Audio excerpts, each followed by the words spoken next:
परवा काय झालं कानाखाली जे हाणलं नाही ठोंबा इकडचा आवाजच बंद झाला. तुम्हाला सांगतो आता बाजारात येत होतो सांगतो मला काय झालं. एक बाईक नाही बाईक चुका ही काय बसली काय चुका ती काय म्हणायची चुका घ्या चुका 10 रुपयाला चुका चुका घ्या चुका 10 रुपयाला होय. आणि मला काय बोला माहिती का मुका घ्या मुका 10 रुपयाला मुका घ्या मुका 10 रुपयाला मुका आयला कारभारी म्हणजे 10 रुपये म्हणजे लय महाग आहे. अशी पटाची नोट काढली तिला म्हणलं 5 मुका अयो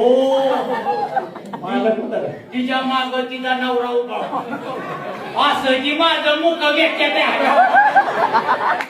मुका राहिला पण मुका मारच मिळाला असा मुका मार बसलाय काय तुला सांगायचंय सगळ्या चुकाच बाहेर काढायच्या बघितलं का मोठा ही तुझ्या मुलं झाली ह्या दारू मामन तेव्हा तुम्ही